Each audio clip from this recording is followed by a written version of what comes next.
Hello everyone and welcome back to the channel. इस video में हम डिस्कस करेंगे बीए हिस्ट्री का unit 5।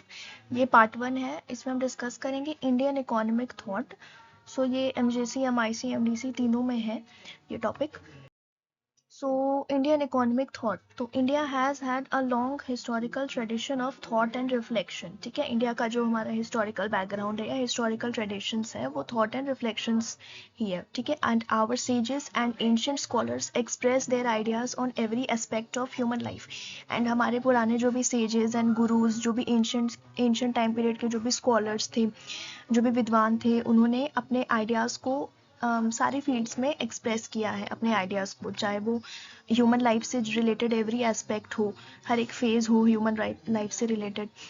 And however the ancient scholars of India did not express separate ideas on, अब उन्होंने every aspect of human life में अपना ideas को एक्सप्रेस किया है, लेकिन इन्होंने सेपरेट आइडियाज़ नहीं किया है कुछ टॉपिक्स पर, जैसे कि पॉलिटिकल इश्यूज हो गए या सोशल या फिर इकोनॉमिक फील्ड्स में। Instead keeping humanity in mind, उन्होंने ह्यूमैनिटी को माइंड में रख के उन्होंने अपने थॉट्स को एक एनकम्पासिंग मैनर, मतलब सबको साथ में करके उन्होंने अपने व्यूज़ एंड थॉट्स को एक्सप्रेस किया है। ह्यूमन काइंड को इनकम्पास करके, मतलब इनकम्पासिंग मैनर, मतलब सबको इकट्ठे एक मान के उन्होंने अपने थॉट्स को दिया है। ठीक है, so therefore relatively less work was done on separate और independent ideas in the economic field as well. तो इकोनॉमिक फील्ड में उन्होंने अपने आइडियाज़ दिए हैं, लेकिन रिलेटिवली लेस दिया है उन्होंने, बहुत कम वो सेपरेट आइडियाज़ उन्होंने नहीं दिया है, और इंडिपेंडेंट आइडियाज़ भी उन्होंने नहीं दिया है किसी भी फील्ड को लेकर, चाहे वो पॉलिटिकल, सोशल, इकोनॉमिकल, कोई भी फील्ड रहे। According to historian K P Jayaswal जो हिस्टोरियन है, उनके अकॉर्डिंग जो systematic presentation of economic idea है, इकोनॉमिक आइडिया को कैसे हमें सिस्टमैटिक या क्रोनोलॉजिकल वे में कैसे हमें उसे प्रेजेंट करना है, ये हमें कौटिल्य के अर्थशास्त्र से पता चलता है। ये बहुत ही फेमस बुक है, आपको पता होगा इसके बारे में। So it is a text from around 500 BCE। ये 500 बिफोर कॉमन एरा का एक टेक्स्ट है जो कौटिल्य द्वारा लिखा गया था, that is Chanakya. So whereas the beginning of Indian economic thought has already started with the Vedas. अब इंडिया का जो भी इकोनॉमिकल थॉट है, जो भी इकोनॉमी से रिलेटेड जो भी विचार है, वो वेद जब स्टार्ट हुआ था, वेद लिखना उसी समय से, उसी टाइम पीरियड से स्टार्ट हो गया था। Kautilya also acknowledged his predecessors means क्या होता है, पहले वाले। कौटिल्य ने अपने जो प्रेडेसेसर्स हैं उनको एक्नॉलेज किया, जैसे कि यहाँ पे दो नेम बहुत ही फेमस है, उनको बहुत प्रेज किया इन्होंने, दैट इज शुक्राचार्य और बृहस्पति। ठीक है, आगे हम और स्लाइड्स में इनके बारे में देखेंगे, इनके कॉन्ट्रीब्यूशंस। ठीक है, whether it is Vedic literature, the Smriti text, the Puranic literature और other ancient writing, in all of these along with their other subjects economic ideas are scattered in different forms।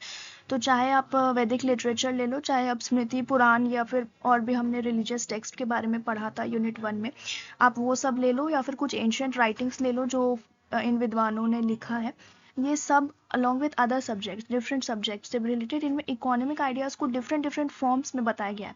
ठीक है, इकोनॉमिक जो भी थॉट है, जो भी स्कॉलर्स के, उन्हें बहुत ही डिफरेंट फॉर्म्स में स्कैटर करके बताया गया, फैला के बताया गया। At the beginning of his Arthashastra, Kautilya wrote a salutation to Shukra. उन्होंने शुक्र और बृहस्पति के लिए एक सैल्यूटेशन लिखा था, stating that Brihaspati was in fact the first teacher of अर्थशास्त्र। अर्थशास्त्र के जो पहले गुरु थे, जो पहले टीचर थे, वो कौन थे, बृहस्पति थे। ऐसा किसने बोला, ऐसा कौटिल्य ने अपने बुक अर्थशास्त्र में ऐसा उन्होंने लिखा है, इन्होंने एक सैल्यूटेशन लिखा है for Shukra and Brihaspati. Only one of his work is available known as Barhaspatya Arthashastra. ठीक है, तो एक ही वर्क इनका अभी तक हमें मिला है, दैट इज बृहस्पत्य अर्थशास्त्र। This text is considered the first treatise on economics. तो जो भी इकोनॉमिक्स, ये जो सब्जेक्ट है, इससे अर्थशास्त्र से भी रिलेटेड अगर आपको कोई फर्स्ट ट्रीटाइज देखना है, दैट वो कौन सा टेक्स्ट कहलाता है, दैट इज बृहस्पत्य अर्थशास्त्र। Brihaspati was possibly a contemporary of शुक्र। कॉन्टेम्प्ररी का मतलब होता है जिस टाइम शुक्र थे, शुक्र जिस टाइम पीरियड से बिलोंग करते थे, उसी टाइम पीरियड से बृहस्पति भी बिलोंग करते थे। Shukra Niti is considered to belong to a period much earlier than Kautilya's Arthashastra. ये जो शुक्र नीति है, शुक्र के द्वारा लिखी गई थी, शुक्र की नीति, तो इसे कंसिडर किया जाता है वो टाइम पीरियड से भी पहले जब कौटिल्य ने अर्थशास्त्र लिखा था। Shukra Niti is primarily a treatise that teaches principles related to state administration and governance. तो शुक्र नीति में आपको प्रिंसिपल्स मिलेंगे, आपको रूल्स रेगुलेशंस एंड गाइडलाइंस मिलेंगे कि स्टेट को कैसे एडमिनिस्टर करना है हम लोग को और कैसे गवर्न करना है स्टेट। ठीक है, so this method has also been adopted in Kautilya's Arthashastra and इस चीज़ का डिस्कशन, ये जो स्टेट का जो economic policies, political policies and social policies, administration, governance, ये सारे टॉपिक्स को कौटिल्य के अर्थशास्त्र में भी डिस्कस किया गया। और किस में डिस्कस किया गया? शुक्र नीति में। The second part of the अर्थशास्त्र, अर्थशास्त्र के सेकेंड पार्ट में आप देखोगे प्रैक्टिकल इकोनॉमिक ऑर्गेनाइजेशन से डील किया गया है, जिसमें आपको इंडस्ट्री कैसे डेवलप कराना है, कैसे ऑक्यूपेशंस इन सोसाइटी में डिफरेंट ऑक्यूपेशंस थे, उनके बारे में इसमें डिस्कशन है। Then Shukra Niti contains definitions of commodities and wealth and analysis of value, ideas related to labour, importance of wealth, concept of accounting and thoughts on public finance, the relevance of which continues even today. तो ये सारे topics है, ये अभी तक India में relevant है, चाहे इंडिया ले लो या पूरा वर्ल्ड के किसी भी कंट्री की बात कर रहे हो, तो शुक्र नीति में इन सभी के बारे में हमें डिस्कशन है। मेजर डिस्कशंस है कमोडिटीज, वेल्थ, पैसा, एनालिसिस ऑफ वैल्यू, लेबर से रिलेटेड आइडियाज, वेल्थ की इंपॉर्टेंस एंड अकाउंटिंग के कॉन्सेप्ट्स, ये पब्लिक फाइनेंस के थॉट्स, ये सब अभी भी प्राइमरीली बहुत ही मेजर टॉपिक्स हैं। In Gandhi ji's view economics is an ethical science, Gandhi ji के व्यू पॉइंट से इकोनॉमिक्स क्या है, अर्थशास्त्र क्या है, एक एथिकल साइंस है। ठीक है, ये साइंस के अंदर ही एज अ सब्जेक्ट आता है economics. Although Gandhi ji considered wealth to be important, Gandhi ji का ऐसा माना था कि वेल्थ इंपॉर्टेंट है एंड इन्होंने ही regarded it only as means not an end, उन्होंने इसे एक जरिया समझा कुछ भी करने के लिए, कोई चीज का अंत नहीं है, that is okay. So his principles was, किसके प्रिंसिपल? गांधी जी का प्रिंसिपल था eat to live, do not live to eat. ठीक है, तो आप इसे समझ ही गए होगे। The use of wealth is necessary so that a person can perform their duty properly. तो wealth is important, देखो money is very much important for everyone.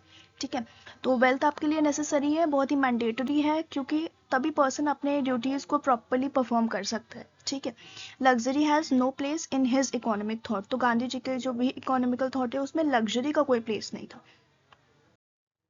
Professor Mehta, ये बहुत ही फेमस प्रोफेसर है, इनके बारे में अभी आप और देखोगे, इनके बहुत सारे प्रिंसिपल्स फेमस है। नेसेसिटी ऑफ एम्प्टीनेस के बारे में आपने सुना होगा।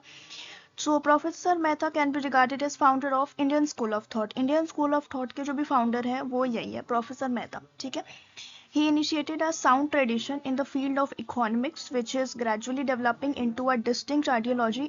इन्होंने एक साउंड ट्रेडिशन कह सकते हो इनिशिएट किया, किस फील्ड में? इकोनॉमिक्स के फील्ड में। ठीक है, so in India notable progress in the field of economic principles has not taken place. economic principles में आप कह सकते हो कि अभी इंडिया में उतना कोई notable progress नहीं हुआ है। The principle of necessity of emptiness is professor Mehta's most famous theory, इसी के बारे में अभी कह रही थी। ये किसके बेस पर है? This is based on the analysis of necessity and it is on this principle that their economic thought is grounded. तो इनका ऐसा मानना है कि जो economic thought है, ये इनका principle है कि जो भी economic thought है ये grounded है, ये जिस एरिया जिस फील्ड से बिलोंग कर रहा है ये grounded है। ठीक है, सो ये हमारा यूनिट 5 का फर्स्ट टॉपिक कंप्लीट हो गया, Indian economic thought. Next video आएगा पार्ट 2, जिसमें मैं नेक्स्ट टॉपिक डिस्कस करूंगी concept of agriculture and land है। okay, so thank you, till then subscribe to the channel।